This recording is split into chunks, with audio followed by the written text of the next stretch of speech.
अस्सलाम वालेकुम स्टूडेंट्स। इससे प्रीवियस लेक्चर के अंदर हम लोगों ने फाइनल अकाउंट का ये क्वेश्चन एडजस्टमेंट तक कर लिया था और ये क्वेश्चन हम लोग कर रहे थे ओ लेवल की अकाउंटिंग के लिए, सीनियर 2 और सीनियर 3 क्लासेस के लिए। तो इससे पहले वाला लेक्चर अगर आप लोगों ने अच्छी तरीके से देख लिया है, तमाम एडजस्टमेंट आपने अच्छी तरीके से समझ ली हैं, तो ही आपको अब ये आगे की बात समझ में आएगी। इट इज़ वेरी इंपॉर्टेंट कि आप तमाम एडजस्टमेंट को जो प्रीवियस लेक्चर में आपको सिखाई गई थी उनको अच्छे तरीके से आप जहन नशीन कर लें। तो अब हम लोग आगे बढ़ेंगे जिसमें हम लोग अपना इनकम स्टेटमेंट तैयार करेंगे और हम लोग अपनी बैलेंस शीट को भी तैयार करेंगे। ठीक है, तो इनकम स्टेटमेंट को बनाने के लिए फ़र्स्ट ऑफ ऑल हमें चाहिए होता है सेल्स रेवेन्यू। ठीक है, या जस्ट रेवेन्यू भी कहा जा सकता है, जो कि आपको मिलेगा आपके ट्रायल बैलेंस में से। तो सेल रेवेन्यू या जस्ट रेवेन्यू, रेवेन्यू ये रहा आपके पास 3,26,000। तो 3,26,000 का हमने रेवेन्यू यहाँ शो करवा दिया। सेल रेवेन्यू में से आपको लेस कराना होता है सेल्स रिटर्न। सेल्स रिटर्न का एक और नाम होता है रिटर्न इनवर्ड। रिटर्न इनवर्ड के नाम से भी आपके पास सेल रिटर्न आती है और रिटर्न इनवर्ड का नाम यहाँ पर आया था, ये रहा 4,300।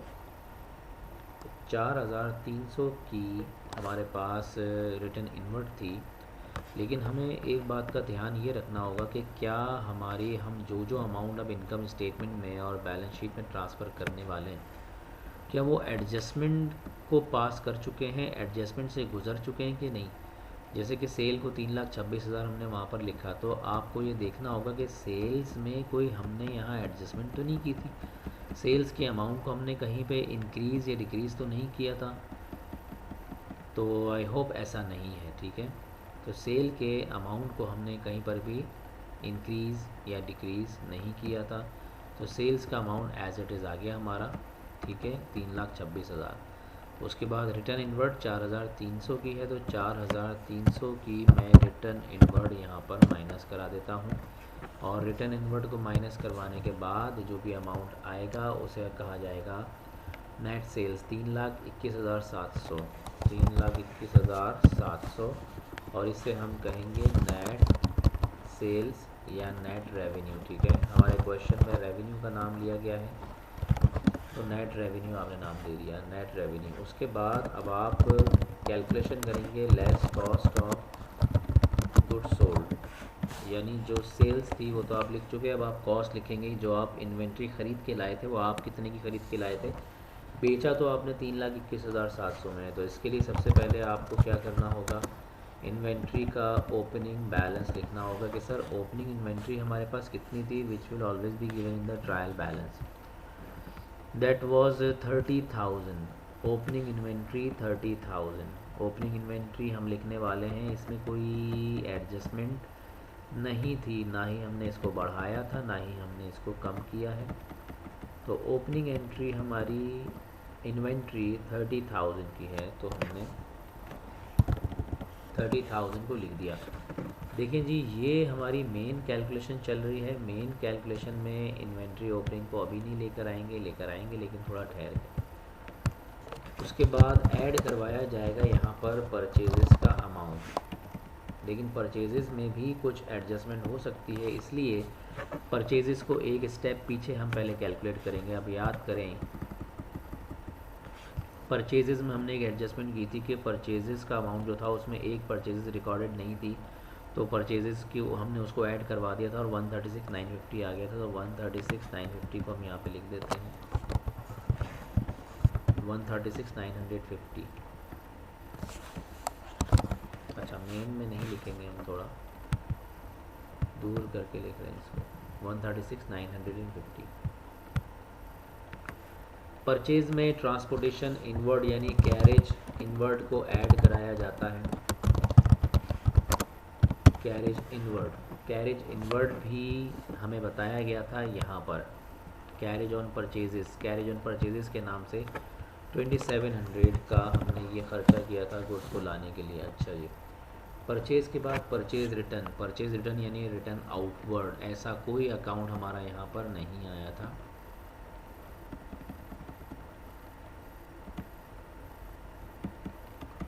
तो ठीक है, परचेजेस में कैरेज को हमने ऐड ऑन किया, 139,650 बना, 139,650,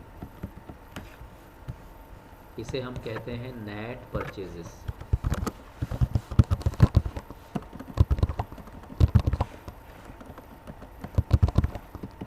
नेट परचेजेस, तो ओपनिंग में 30,000 की इन्वेंट्री थी और नेट परचेजेस करके लाए 139,650, तो इनको अब हम ऐड ऑन करेंगे दोनों को, तो हमारे पास बनेगी goods available for sale. Total goods बेचने के लिए हमारे पास कितनी थी वो यहाँ से पता लग जाएगा।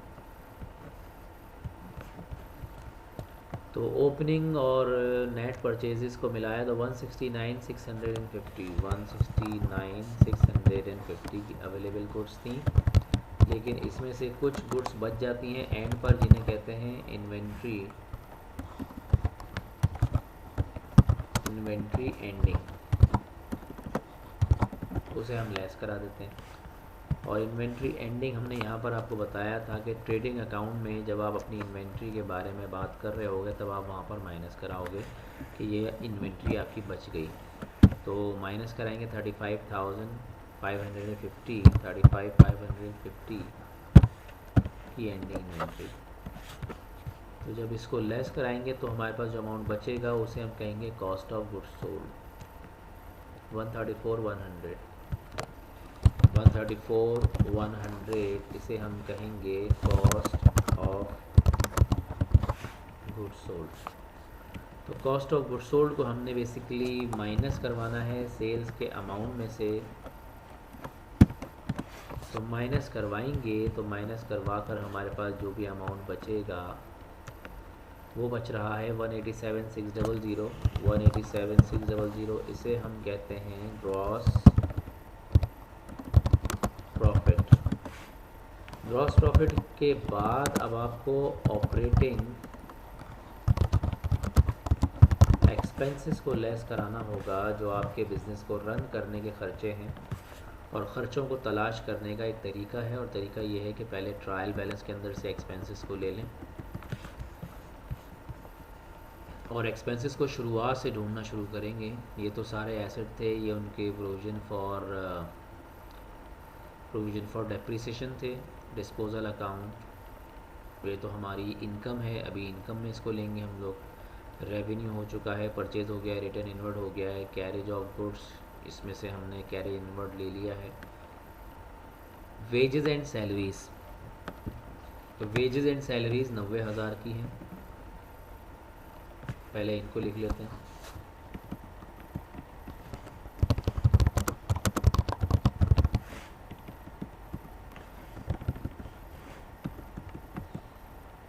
वेजेस एंड सैलरीज 90,000 की हो गई हैं।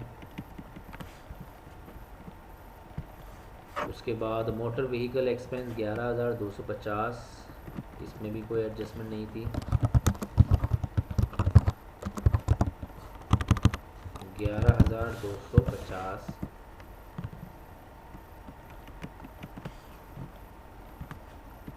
इंश्योरेंस 2,700, इसमें हमने कुछ एडजस्ट किया था, हमें याद पड़ता है, तो इंश्योरेंस का एक्सपेंस लेना तो है, लेकिन इंश्योरेंस एक्सपेंस लेना है, ये रहा 2,500, इसको हमने एडजस्ट कर दिया था। इंश्योरेंस एक्सपेंस को 2,500 पर लेना है, तो ये आ गया आपका इंश्योरेंस एक्सपेंस, और वो भी 2,500 विद एडजस्टेड अमाउंट, ये हो चुका। रेंट रिसीवेबल, ये इनकम है, इनकम में लिखा जाएगा 6% का bank loan, this is a liability, bank interest paid, ये हमारा एक्सपेंस है, bank interest paid, interest expense है बेसिकली, और वो है 2,400 का। कैपिटल ऑनर इक्विटी है, ड्राइंग भी वहीं पर जाएगी, इन्वेंट्री ओपनिंग हो गई। इलेक्ट्रिसिटी एंड वाटर, इलेक्ट्रिसिटी और वाटर को हमने एडजस्ट किया था 6,800, इलेक्ट्रिसिटी और वाटर को हमने 6,800 से एडजस्ट किया था। ये आ गया इलेक्ट्रिसिटी एंड वाटर 6,800, ये एक्सपेंस आ गया। मार्केटिंग एक्सपेंस 17,300, इसमें कोई एडजस्टमेंट नहीं आई थी। मार्केटिंग एक्सपेंस 17,300 और जनरल एक्सपेंस 14,000, जनरल एक्सपेंस में भी कोई एडजस्टमेंट नहीं थी।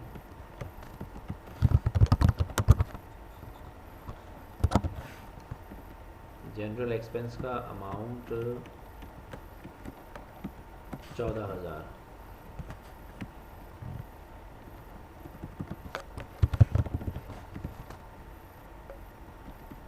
बैंक बैलेंस एसेट है, ट्रेड पेबल लाइबिलिटी है और ये एसेट है, प्रोविजन फॉर डाउटफुल डेट। तो ट्रायल बैलेंस से जितने एक्सपेंसेस लेने थे हमने ले लिए।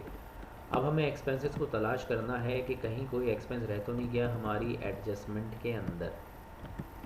तो फर्स्ट एडजस्टमेंट के अंदर परचेजेस थी, परचेजेस को हम कॉस्ट ऑफ गुड्स सोल्ड में ले चुके हैं और यहाँ ट्रेड पेबल को ठीक किया था। दूसरी के अंदर हमने कैरेज ऑफ गुड्स था जिसमें 2700 कैरेज ऑन परचेज ले लिया था, लेकिन 6,300 का कैरेज ऑफ गुड्स भी है जो कि कस्टमर्स को हमने गुड्स बेची थी, तो ये भी तो हमारा किराया ही तो है।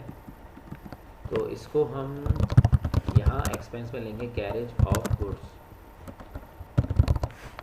6,300।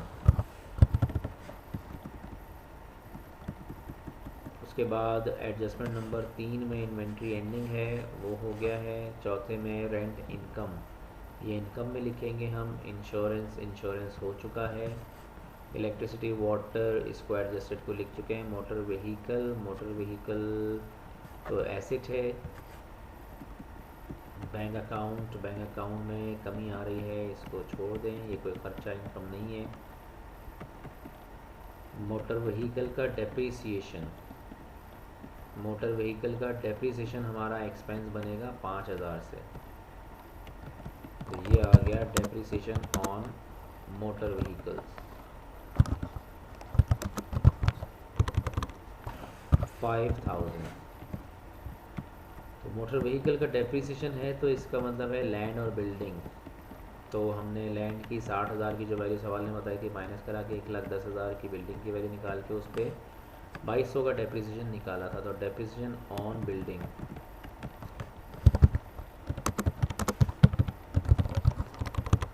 2,200 करंट ईयर का डेप्रीसिएशन। उसके बाद फिक्सचर एंड फिटिंग का डेप्रीसिएशन 700 का है, ये भी लिखेंगे।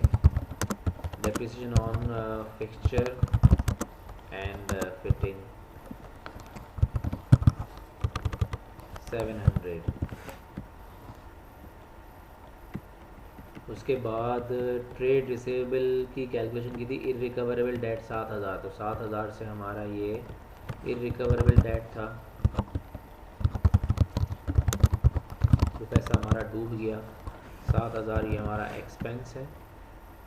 और उसके अलावा ये जो हमने इंक्रीज़ इन प्रोविज़न किया था 500 से, ये भी हमारा एक्सपेंस है। तो इस साल आपका प्रोविज़न जो था वो 500 से और बढ़ गया, तो इस साल बढ़ा तो वो इसी साल के खर्चों में लिखा जाएगा, यानी बैड डेट एक्सपेंस 500।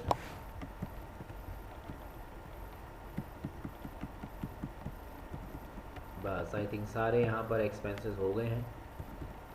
तमाम एक्सपेंसेस का सम अप करेंगे अब हम।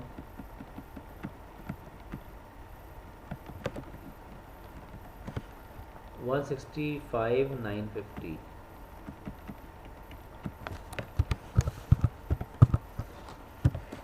तमाम एक्सपेंसेस का सम हमने कर लिया।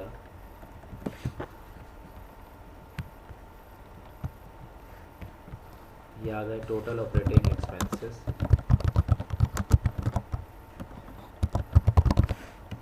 और इन्हें हमने करवाना है माइनस।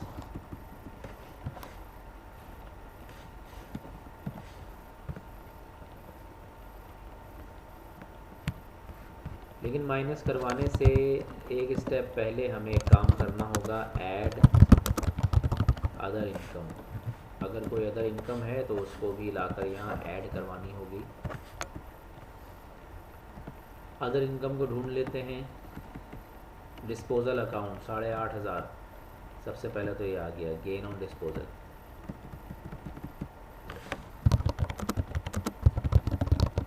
जो हमें क्वेश्चन में डिस्पोजल अकाउंट के नाम से दिया हुआ था, ये गेन था क्योंकि क्रेडिट साइड पर था और कितना था 8,500।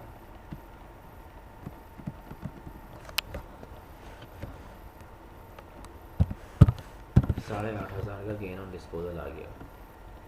उसके बाद रेवेन्यू, परचेज, रिटर्न इनवर्ड, ये सब हो चुका है।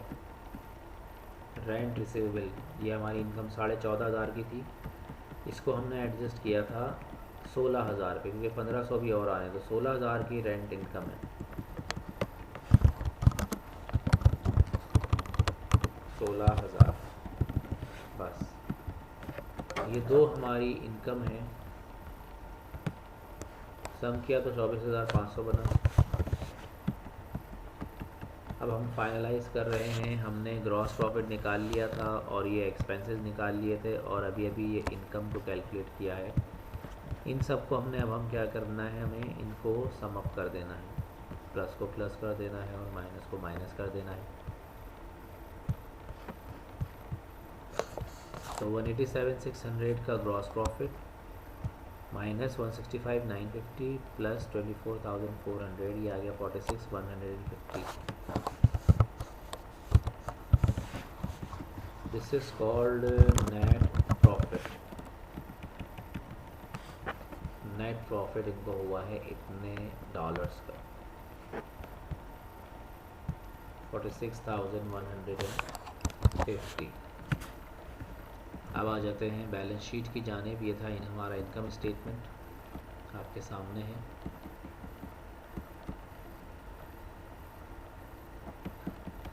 अच्छा जी, अब ओ लेवल में हम लोग बैलेंस शीट का तरीक़ेकार थोड़ा सा डिफरेंट रखते हैं। तो सबसे पहले बैलेंस शीट का मतलब तो यही है कि आपने अपनी कंपनी के सारे एसेट्स बताने हैं और उन एसेट्स पर जिनका क्लेम है उनके बारे में आपने बताना है। तो सबसे पहले एसेट यहाँ पे बता देते हैं, नॉन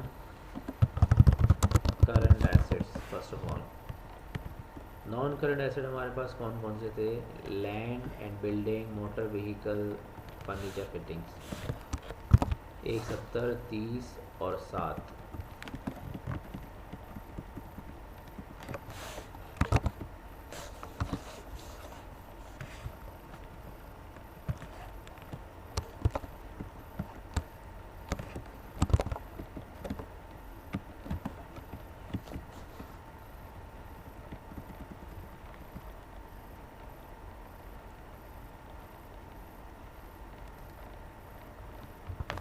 एक 1,70,000 की कॉस्ट है इसकी। इसमें से आपको लेस करवाना होगा इनका प्रोविज़न फॉर डेप्रिसिएशन।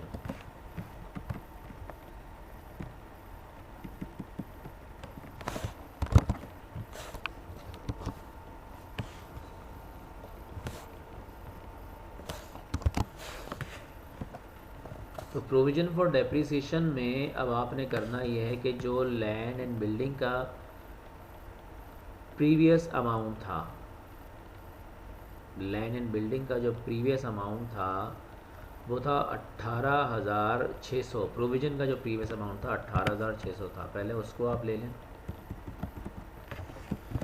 18,600। तो ये वैल्यू तो पिछले साल ही गिर गई थी और इस साल हमने जो डेप्रिसिएशन लैंड एंड बिल्डिंग पे चार्ज किया है, डेप्रिसिएशन ऑन बिल्डिंग 2,200 का चार्ज हुआ है। तो ये 2,200 इसमें ऐड ऑन हो जाएगा। फिर हमें यहाँ से इसको माइनस कराना होगा कि कितना बना हमारे पास, 18,600 plus 2,200, 20,800।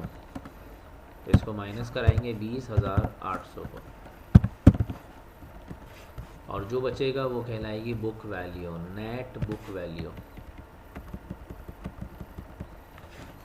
Net book value of land and building,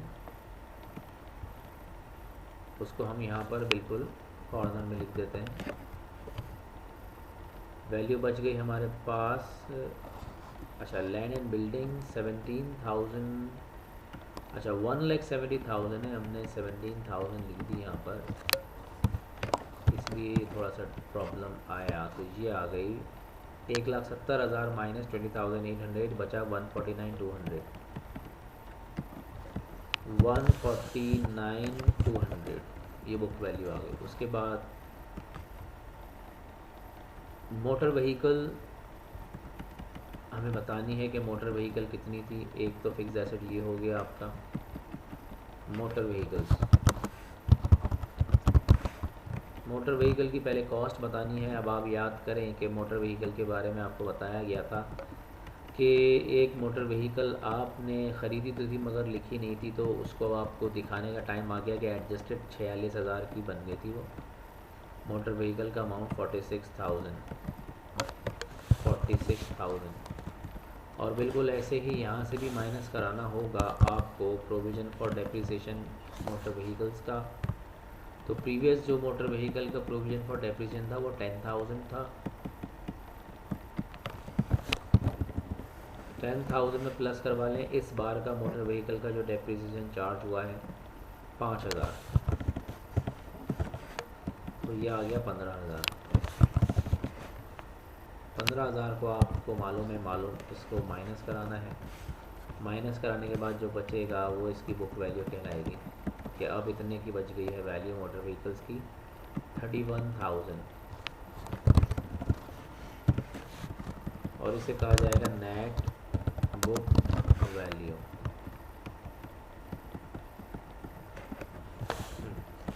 अच्छा जी, एक तो ये बात आ गई और एक बात ये आ गई हमारे पास, दो एसेट्स की बुक वैल्यू आ चुकी है हमारे पास। तीसरा है हमारे पास फिक्सचर एंड फिटिंग। 7,000 की कॉस्ट है फिक्सचर एंड फिटिंग की। ये आ गया fixture and fittings. Fixture fitting को जब ख़रीदा गया था 7,000 में ख़रीदा गया था, तो ये कॉस्ट को मेंशन किया हमने 7,000। इसमें से भी लेस कराना होगा अलाउंस यानी प्रोविज़न फॉर डेप्रिसिएशन। पहले प्रीवियस वाला ले लें, इनका प्रीवियस कितना था 1400 प्रीवियस था।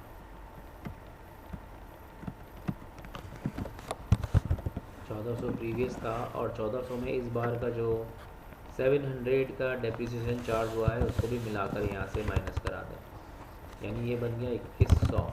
तो 2100 माइनस करवाएंगे, 7,000 में से 2100 माइनस कराएंगे वो आएगा 4,900। 4,900 इसे कहते हैं नेट बुक वैल्यू। तो तीनों के तीनों हमारे फिक्स्ड एसेट्स यानी करंट एसेट्स की वैल्यूएशन हो गई है। तो अब हम यहाँ पर एक काम कर लेते हैं, इनका टोटल कर लेते हैं। फिक्स्ड एसेट्स का टोटल कितना आया 185,100।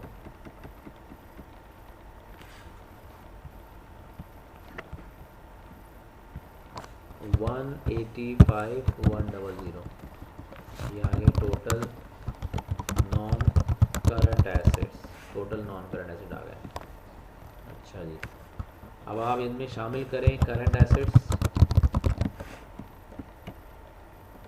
करंट एसेट्स को शामिल कर लें। करंट एसेट ढूंढते हैं पहले। करंट एसेट पहले बैलेंस शीट से अपना ट्रायल बैलेंस से लेते हैं। ये तो सब थे हमारे पास non current.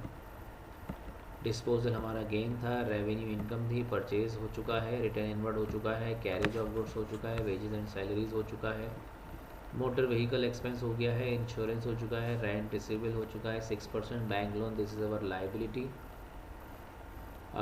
Bank interest paid ये हमारा एक्सपेंस हो चुका है। Capital, drawing, inventory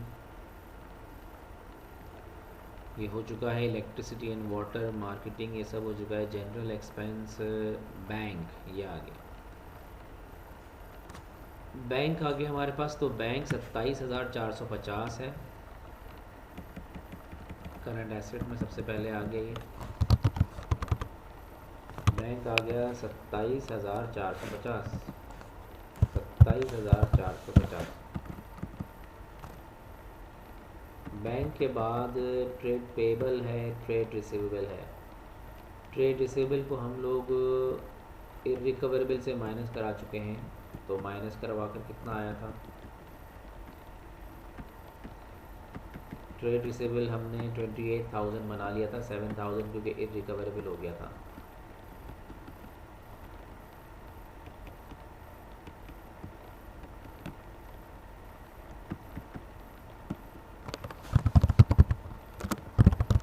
trade receivable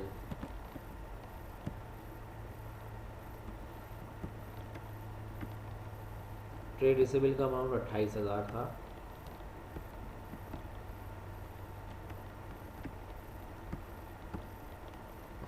ये आ गया 28,000, बट इसमें से लेस कराना होगा provision for doubtful debt.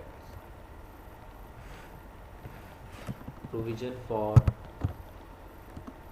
D कर रहा हूँ, डाउटफुल डेट माइनस कराना होगा। अच्छा जी, प्रोविजन फॉर डाउटफुल डेट हमारा कितना तैयार हो गया था? तैयार हमारा हो गया था 1400। ठीक है, ये अमाउंट लिया जाता है क्योंकि ये परसेंटेज लगाकर हमने कैलकुलेट किया था कि 28,000 लेना है लोगों से, लेकिन 5% का उस पर डाउट है, 5% नहीं मिलेगा, हमने उसको एडजस्ट कर दिया था। 900 का बिगिनिंग बैलेंस था, 500 हमारे इंक्रीज इन प्रोविजन बन गए, हमारे बैड डेट एक्सपेंस में जा चुका है, लेकिन बैलेंस जो बन गया है वो 1400 बन गया। तो बैलेंस 1400 का हमें उसमें से माइनस कराना होगा, प्रोविजन फॉर डाउटफुल डेट बनाकर 1400 इसमें से माइनस कराना होगा। तो अब जब हम इसका सम अप करेंगे तो आपके पास आएगा 26,600। 26,600 ये आ गया नेट अकाउंट रिसीवेबल। तो दो एसेट्स हो गए हमारे पास जो यहाँ पे दिखाई दे रहे थे। अच्छा जी, अब एसेट्स वो लेंगे करंट एसेट जो इस वर्किंग के ज़रिए से हमें हासिल हुए हैं। जैसे कि पहली के अंदर हमें कोई एसेट नहीं मिला, उसके बाद वाली जो पहली इसी का हिस्सा थी उसमें भी कोई एसेट नहीं मिला, दूसरी में हमें कैरेज मिला था एक्सपेंस, तीसरी में हमें ये मिल गया इन्वेंट्री एंडिंग एसेट्स होती है हमारी ये। ठीक है, हमने पहले ही बताया था 35,550 इन्वेंट्री एंडिंग।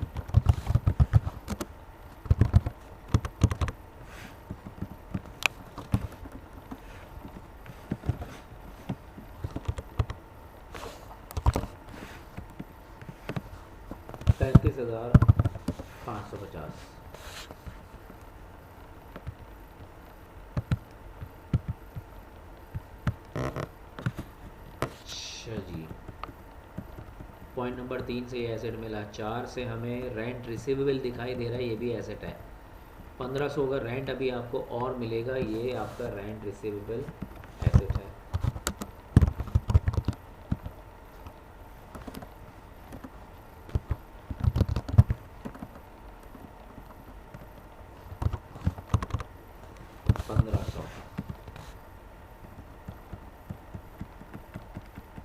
रेंट रिसीवेबल हो गया। उसके बाद इंश्योरेंस की वर्किंग में प्रीपेड इंश्योरेंस कैलकुलेट हुआ था 200 का, तो प्रीपेड इंश्योरेंस यहाँ ले लेते हैं हम लोग।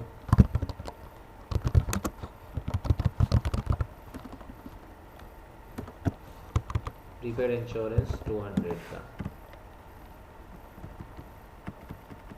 वर्किंग नंबर 6 में लाइबिलिटी आ रही है।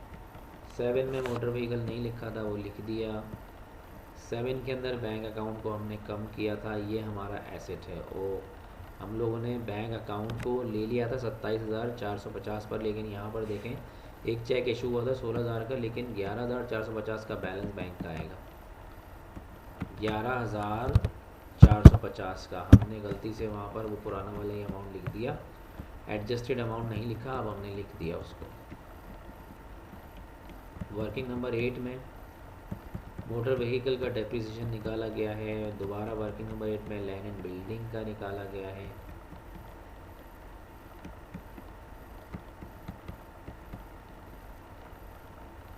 फिर फिक्सचर एंड फिटिंग का निकाला गया है।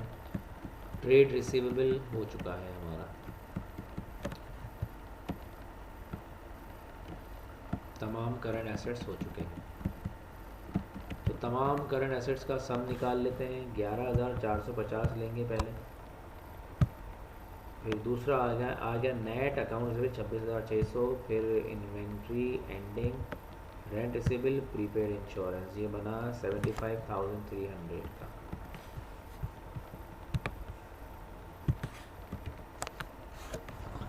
$75,300, ठीक है। ये आ गया टोटल करंट एसेट्स। अच्छा, जब हमें अपने ओ लेवल में यहाँ से लेस करवाने होती हैं करंट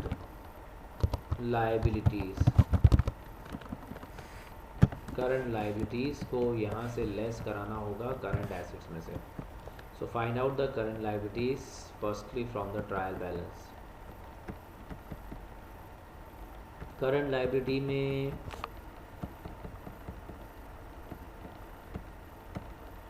बैंक लोन तो हमारी करंट लाइबिलिटी नहीं है, ये नॉन करंट लाइबिलिटी होती है। इंटरेस्ट पे हो गया, एक्सपेंस है, drawing, electricity, water, marketing, bank. Trade payable 36,550। Trade payable 36,550 का शो हो रहा है, लेकिन मेक श्योर कि ट्रेड पेबल में हमने एडजस्टमेंट की थी सर। 1950 का एक रिकॉर्ड हमारे पास नहीं बना हुआ था, 1950 का हमने बनाया था, तो 38,500 का ट्रेड पेबल बना था। 38,500।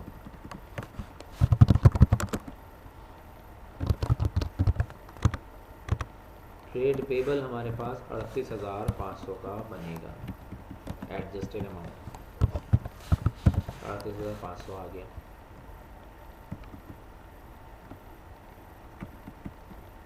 रिसीवेबल फिर डाउटफुल डेट। अच्छा जी, हमारे ट्रायल बैलेंस में और कोई लाइबिलिटी नहीं है। वर्किंग में से लाइबिलिटी देख ले निकाल के। पहली वर्किंग में परचेज नहीं लिखी हुई थी, यहाँ पर कैरेज। ट्रेड पेबल हो गया, इन्वेंट्री एंडिंग हो गया। रेंट जो ड्यू है लेना रह गया है।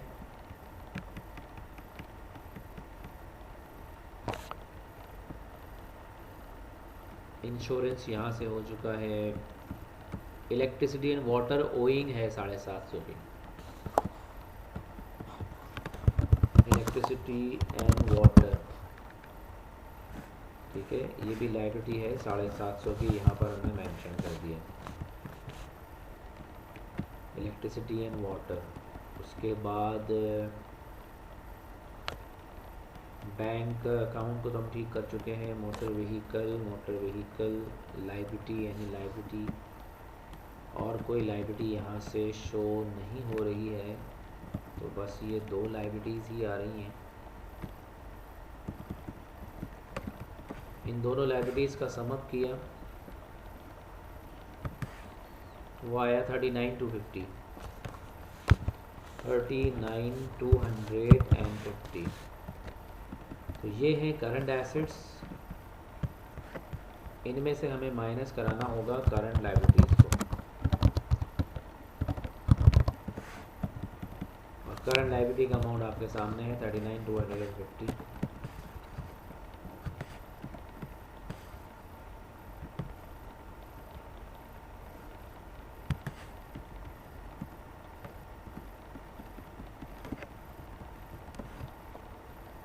$36,050 ये आ गए आपके नेट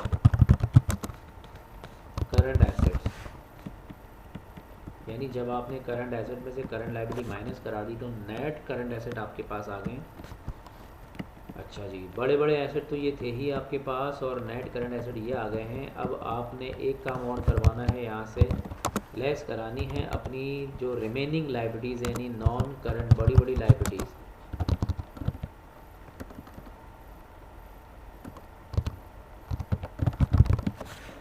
नॉन करंट लाइबिलिटीज़ को भी अब लेस करवाना है according to the format for O level accounting. तो नॉन करंट लाइबिलिटीज़ को सर्च कर लेते हैं। एक तो हमारे माइंड में है कि सर ये 6% का बैंक लोन था 40,000 का। इसके अलावा कौन सी बड़ी लाइबिलिटी हमारे पास जो कर्जा है हमारे पे? 40,000 का बस बैंक लोन है, और वर्किंग के अंदर भी कोई एज इट इज़ ऐसी लाइबिलिटी नहीं है एज सच के जो बड़ी लाइबिलिटी हो, सारी लाइबिलिटी हम ले चुके हैं।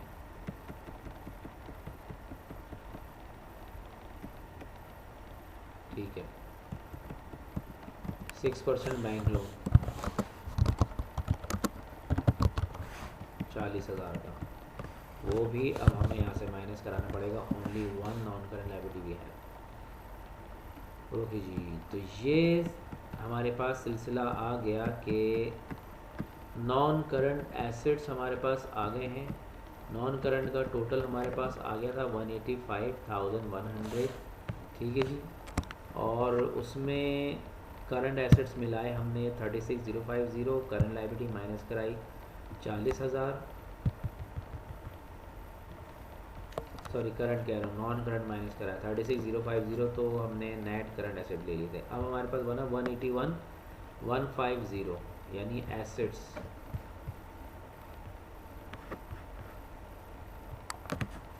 181,150।